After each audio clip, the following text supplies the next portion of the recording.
I looked up from the French passage I had been copying, Rousseau, my father's favorite philosopher. The quill was still wet in my fingers. The seal bore the imperial cipher. I did not need to break it to understand that my life had just divided into before and after. That moment, Anna holding an unopened letter, knowing everything is about to change, is what I call the summons. It's the first structural beat of the novel. The hinge between ordinary life and the story that's about to consume it. But here's what most writing advice won't tell you. I knew that moment existed before I wrote a single word of the novel. Not the specific image, not the quill or the Rousseau or the imperial seal, but the function, the structural purpose that scene would serve.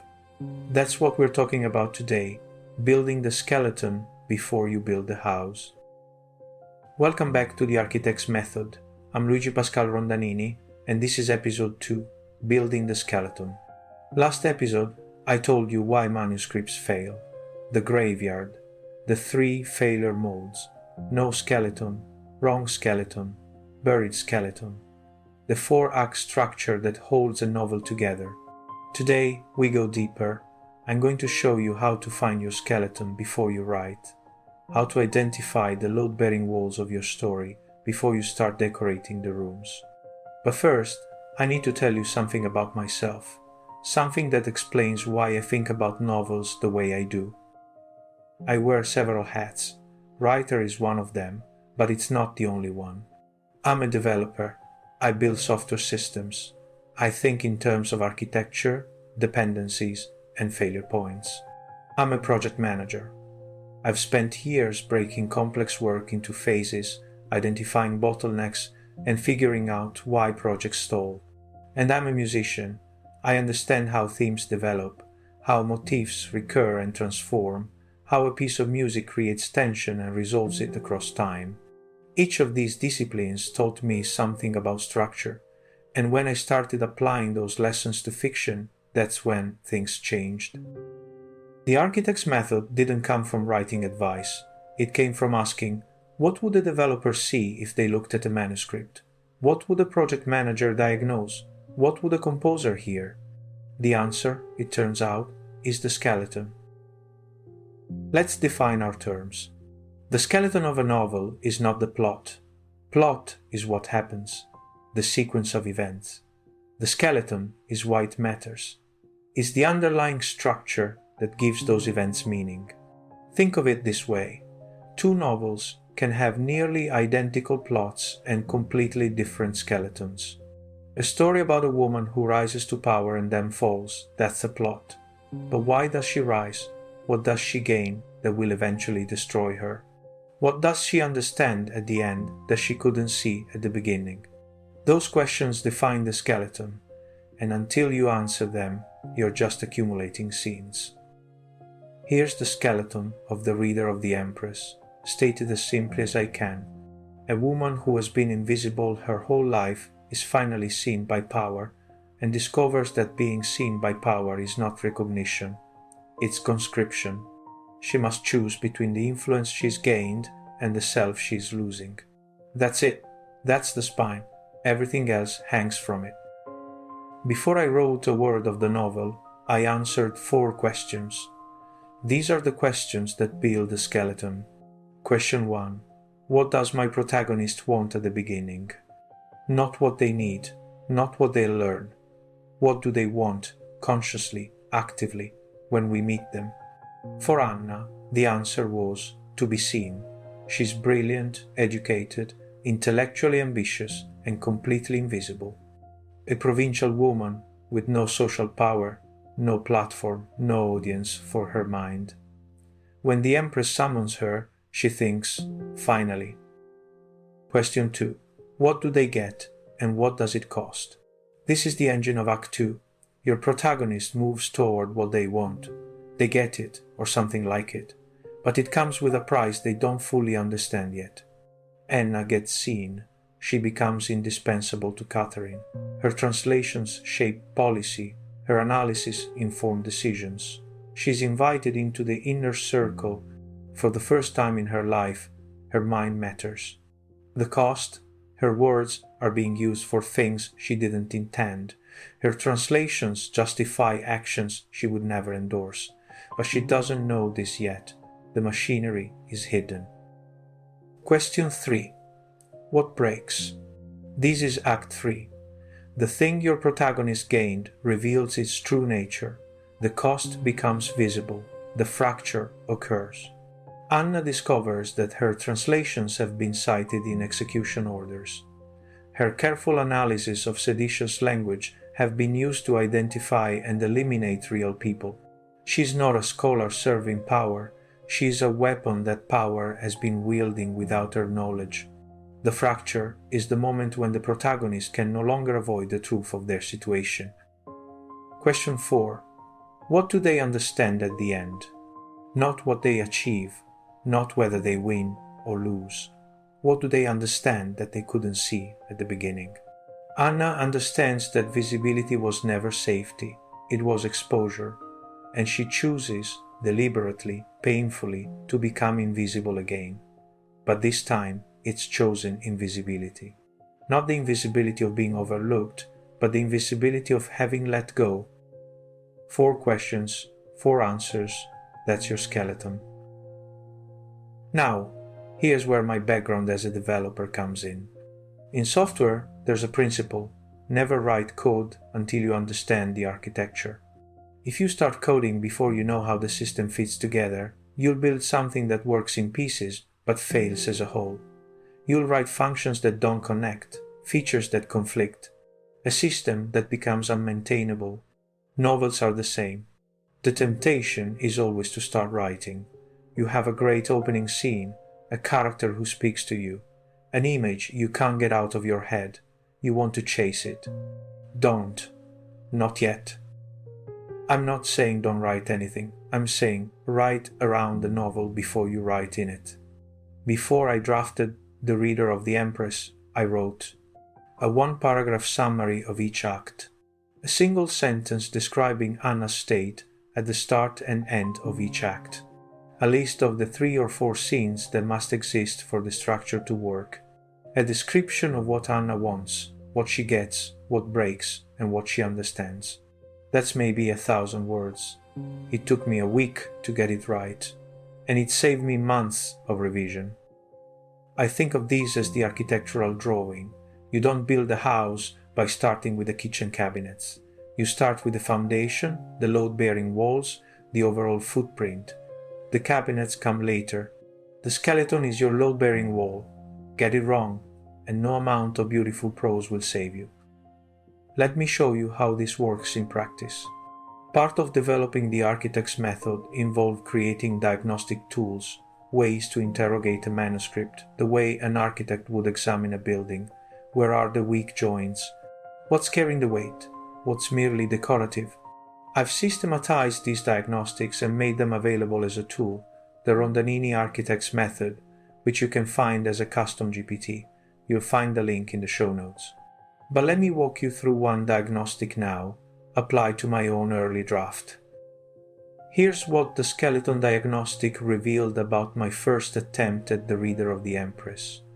The protagonist's want is established in Act 1, but the cost of getting it is not dramatized until late Act 3. This creates a structural gap. Act 2 occupies 35% of the manuscript, but carries no load. The reader experiences Anna's rise, but doesn't feel the machinery tightening around her. Recommendation: introduce earlier moments where Anna's work is used without her knowledge.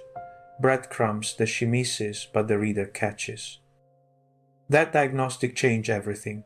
It told me that my Act 2 was decorative, not structural. Anna was rising, yes, but the reader had no sense of what that rise was costing her. The tension was absent. So I went back. I added scenes where Anna sees documents she translated reappearing in strange contexts. Moments where she notices something odd but explains it away. The reader understands what she doesn't. The dramatic irony creates the tension that carries Act 2. That's what the skeleton diagnostic does. It asks, is every part of this structure doing work? And if not, why is it there? Let me give you a few more concepts from software development that translate directly to fiction. Dependencies. In code, a dependency is when one part of the system requires another part to function. If you remove module A, module B breaks. Novels have dependencies too. If Act 3 is about Anna discovering that her translations were used to harm people, then Act 2 must contain scenes where she creates those translations. If those scenes are missing, the revelation has no weight. Before you write, map your dependencies. What must exist for your climax to work? What must the reader know, feel, or believe for your ending to land? Refactoring. In software, refactoring means restructuring existing code without changing its behavior. You're not adding features, you're making the architecture cleaner. Novels need refactoring too. After you've written a draft, you go back and ask, is this scene in the right place? Does this chapter belong in Act 2 or Act 3? Should this revelation come earlier or later? Refactoring is not revision at the sentence level, it's revision at the structural level. You're moving load-bearing walls, not repainting rooms. Technical debt. This is my favorite concept. In software, technical debt is the cost of taking shortcuts. You write messy code to meet a deadline, and later you pay for it, with bugs, with maintenance headaches, with systems that become impossible to extend. Manuscripts accumulate technical debt too. Every scene you write without knowing why it exists, every subplot you add because you're stuck, every character who arrives without a structural purpose. The debt compounds. By the time you reach Act 4, you're spending all your energy managing the mess instead of building the ending. The skeleton prevents technical debt. If you know the structure before you write, you don't take shortcuts. Every scene has a purpose because you define that purpose in advance. Now, let me offer a different lens, the composer's view. Music unfolds in time, just like fiction. A symphony is not a collection of pretty melodies, it's a structure. Themes are introduced, developed, transformed, and resolved. Tension builds and releases. The ending recalls the beginning but transforms it. I think about novels the same way. Motifs. A motif is a recurring element, an image, a phrase, an idea that accumulates meaning across the work. In The Reader of the Empress, the motif of breath appears again and again. Anna's held breath when she reads for Catherine, the suffocating air of the palace, the free breathing she finally experiences in Act 4. Motifs are structural. They create coherence. They tell the reader, consciously or not, that the work is designed, that someone is composing it. We'll talk much more about this in episode 10.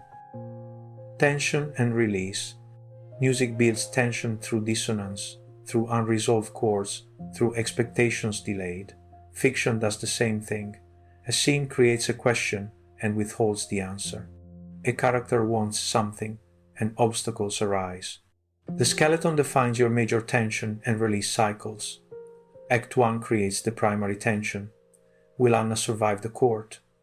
Act 2 builds it. She's thriving, but something is wrong. Act 3 brings it to crisis. She discovers the truth.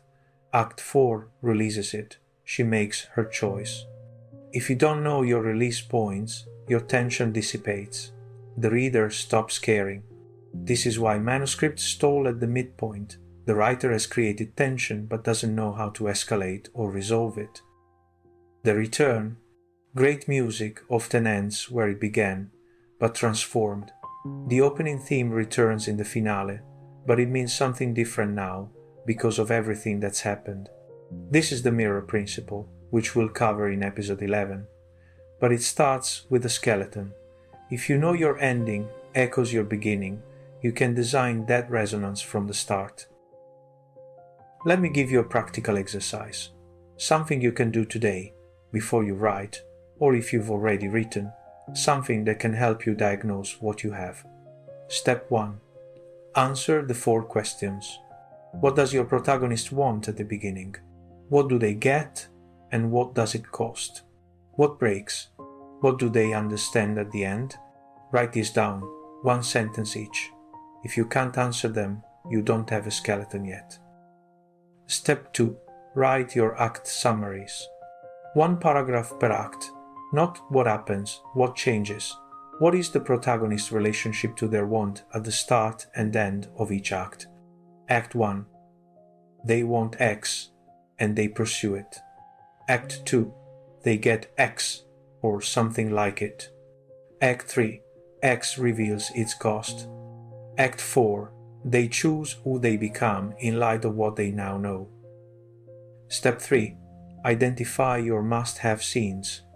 What scenes are structurally required? What moments must exist for the architecture to hold? For the reader of The Empress, my must-haves were Anna receiving the summons, Act 1. Anna's first reading for Catherine, Act 1. A scene showing Anna's work being used without her knowledge, Act 2. Anna discovering the execution ledger, Act 3. Anna making the choice to leave, Act 4. Everything else was supporting material.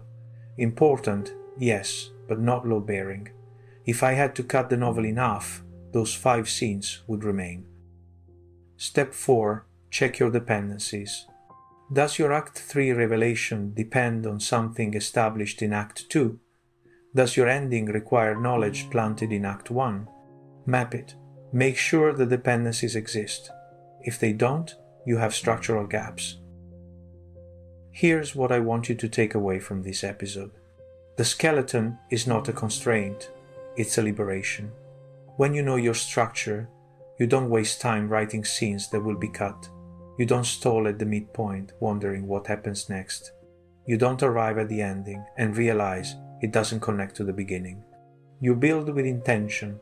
Every scene exists because it must exist. Every chapter advances the architecture. That's not limiting, that's freedom. The freedom to write boldly because you know where you're going. Let me leave you with a passage from near the end of The Reader of the Empress. This is the moment when Anna's choice becomes clear, the structural culmination of everything the skeleton was designed to deliver.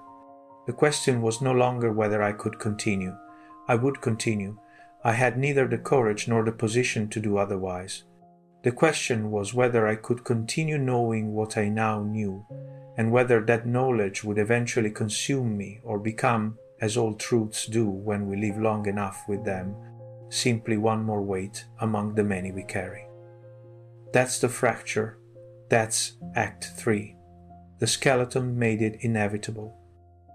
Before you go, if you want to apply the architect's method to your own manuscript, I've built a tool for exactly that. The Rondanini Architect's Method is available as a custom GPT. It can help you answer the 4 questions: identify your act structure, diagnose where your skeleton might be weak, and guide you through the structural analysis I've described today. You'll find the link in the show notes. It's free to use if you have ChatGPT access. Next episode, The Summons, we go inside Act 1. I'll show you exactly how I build the first 5 chapters of The Reader of the Empress and what makes an opening that holds. Until then, build well.